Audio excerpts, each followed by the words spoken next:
Well, howdy. How are y'all? Let's begin the after show. Let's get right to it. Okay.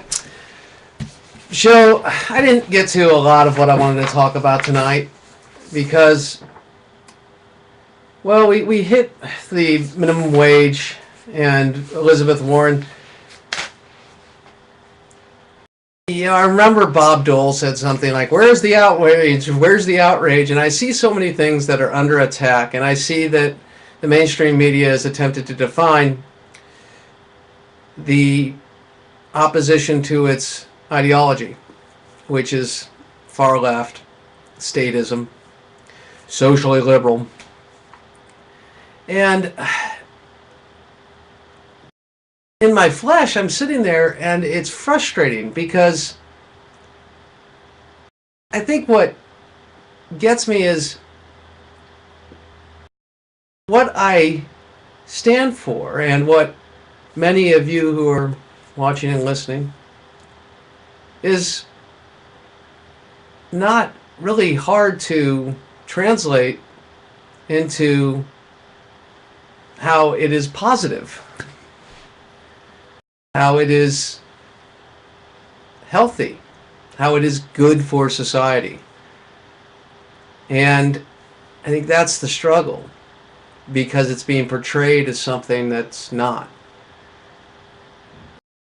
You got to look at Planned Parenthood, for example. I mean, look at the history. Margaret Sanger. Look at what's happening to the unborn, the babies in the womb.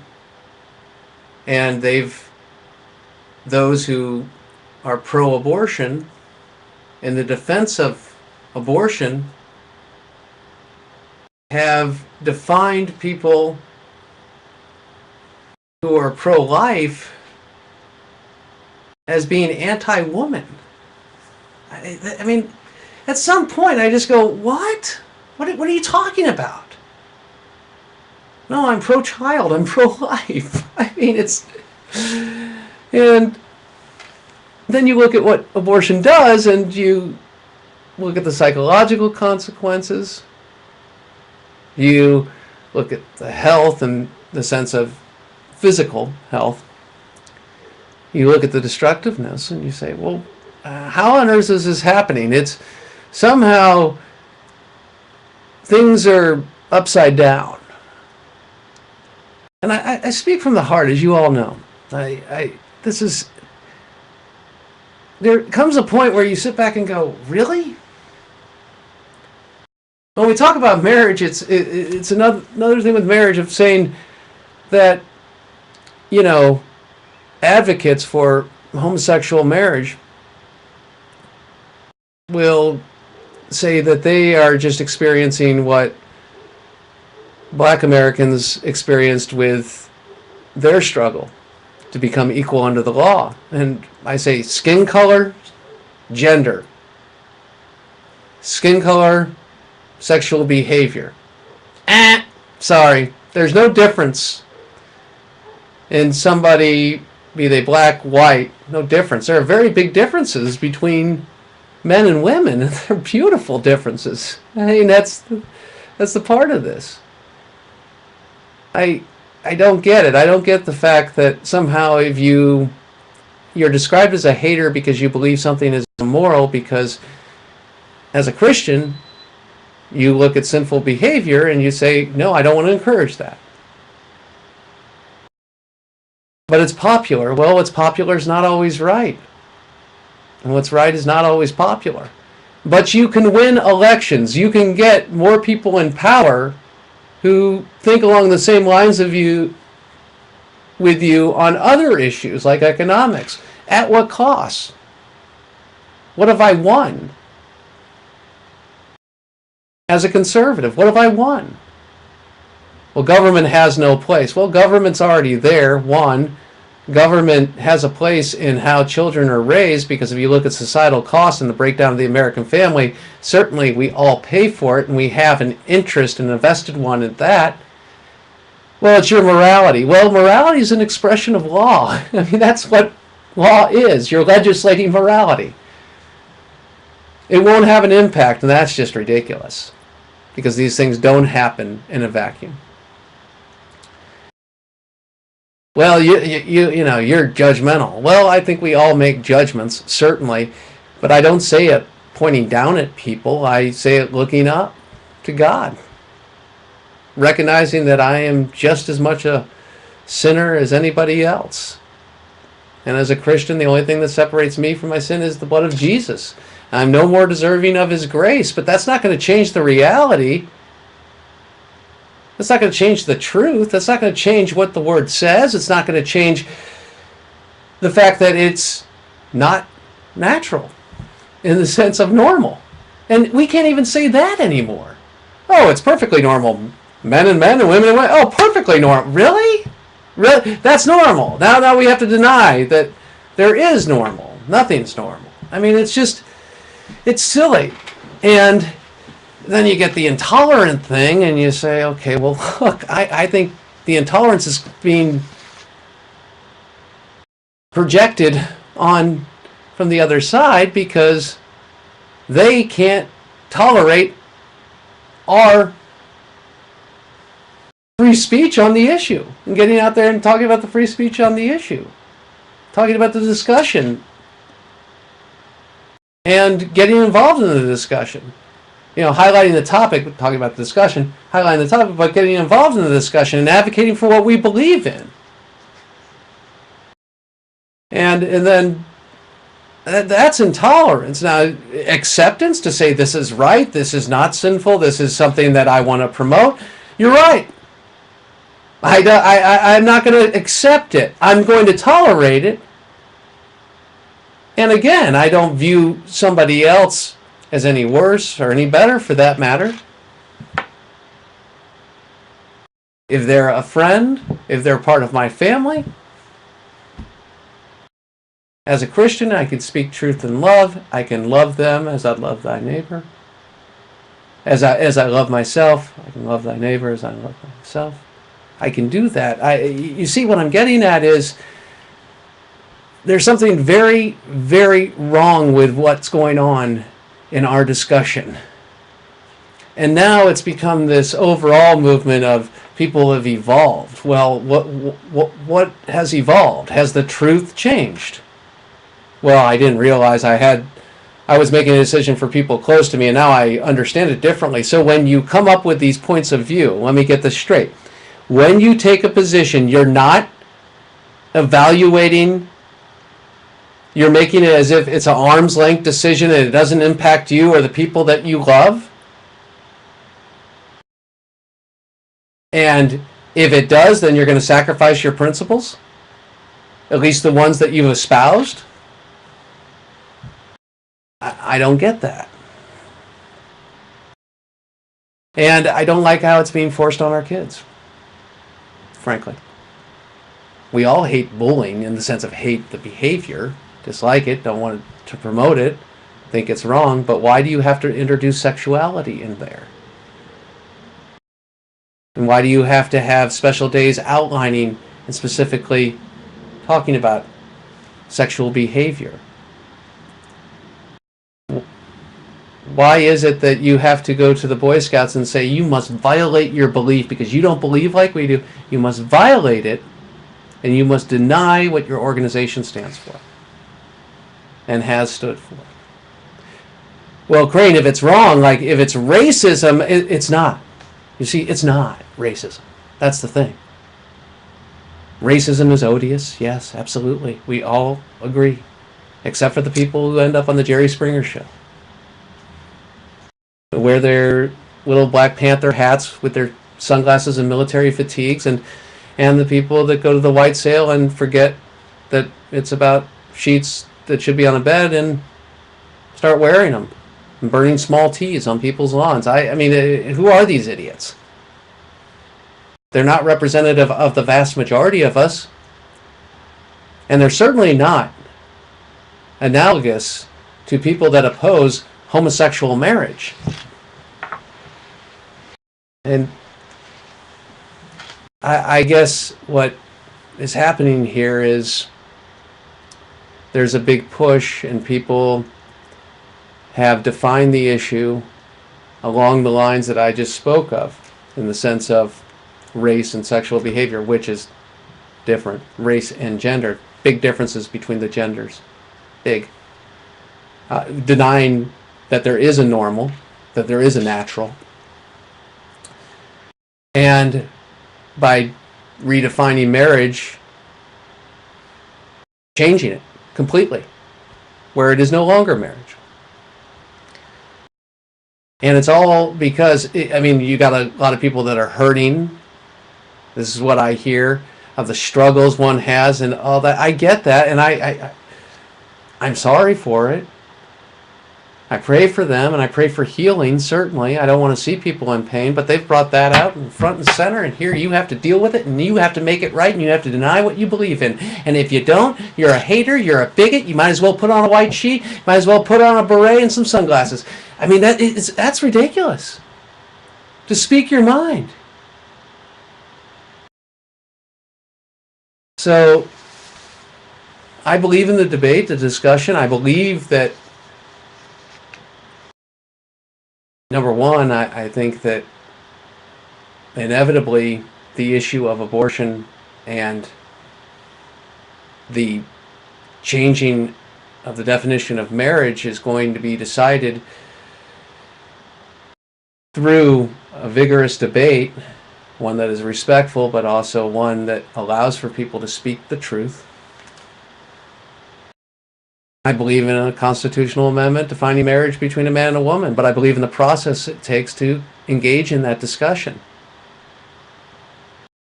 I believe that states are taking the issue of life and doing the right thing and defining it and having the right to do that. And inevitably, that would lead to legislation on the federal level or defining it within the Constitution. But to get there, you've got to have that discussion. You have to be able to engage. Now, we're so far off from that why people ask about it in politics of saying, what do you believe in? Do you believe that life begins at conception? Yes. Do you believe in the exception? No. And then you go down to the idea and talking about life, you go 1% of the time this is what you're dealing with and the other 99%. But even there, why can't you simply state what you believe in and that life is a gift from God because He is the Creator, and that every life is a gift from God. So you believe that when somebody is raped, that doesn't change who the Creator is. Rape is an odious crime that we should punish severely. I believe in, actually, from what the punishment is, I believe in a much greater punishment for rape. But do you see where the conversation goes wrong? Where it gets skewed and we're really not talking about what we talked about, but we're trying to jackpot people politically? Same thing in immigration. Same thing. You're somehow a racist because you want to uphold the rule of law.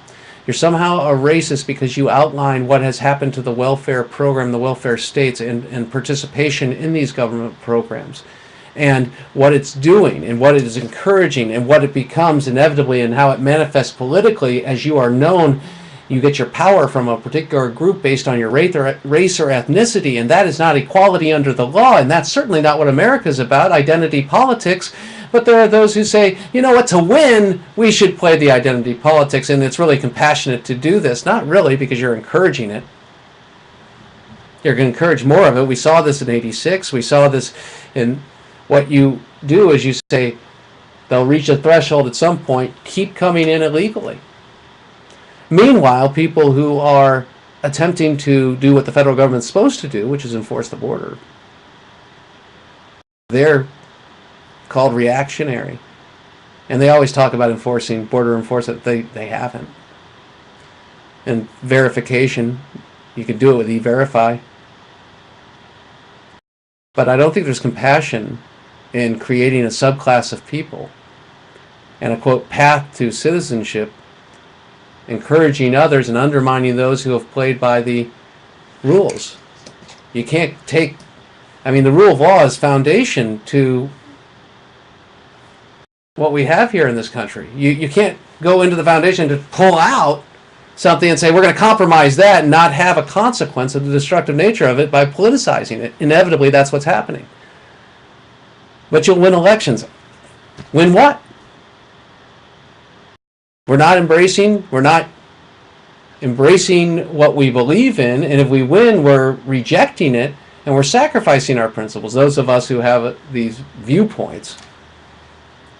I would say in any viewpoint, if somebody's asking you to sacrifice your principles in the name of winning elections, I think we got to have the discussion. But to have that discussion,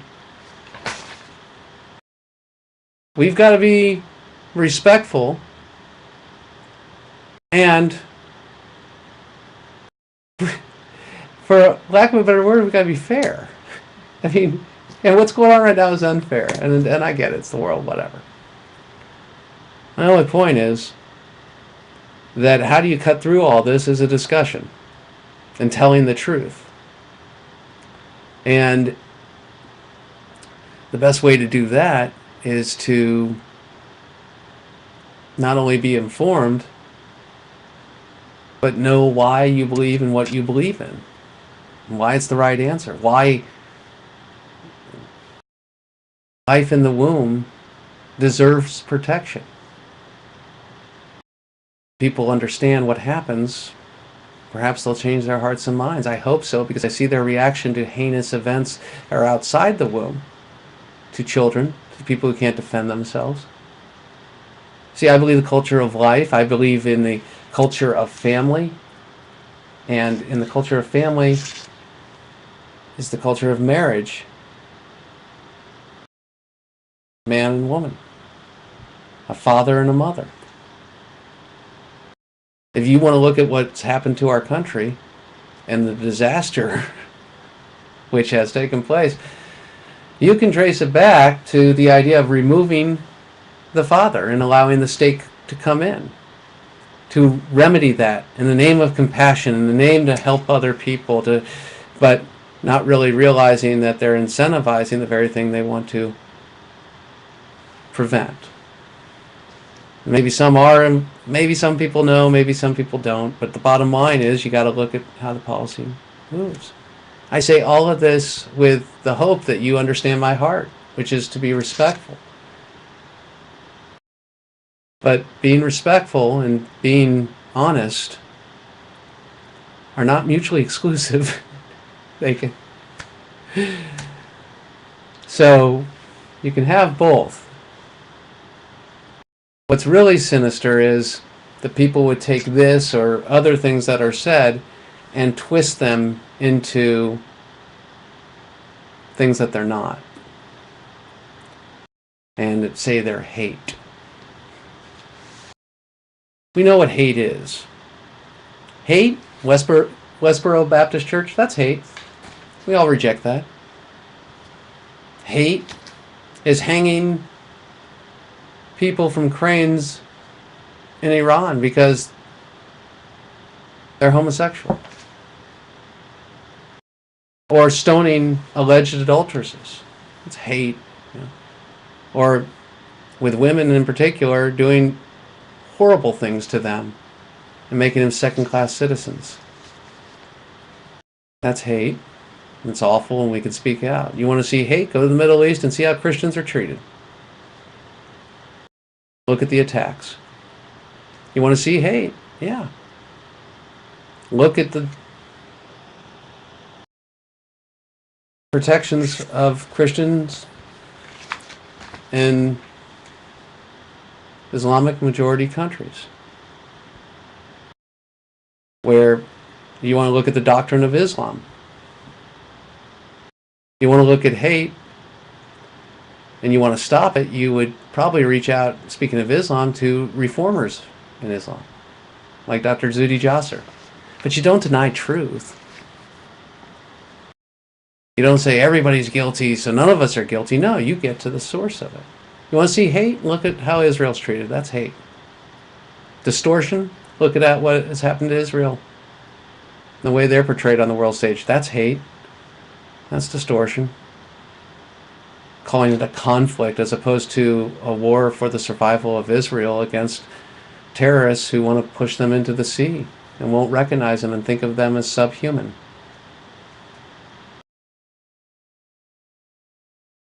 That's truth. Anyway, I went way long. Wow, 20 minutes. Did you last? I hope you did. I hope you listen to the show. Tell me what you think. Live with honor in your life, compassion in your heart. Always keep the faith. Remember, God knows you. He created you. He loves you.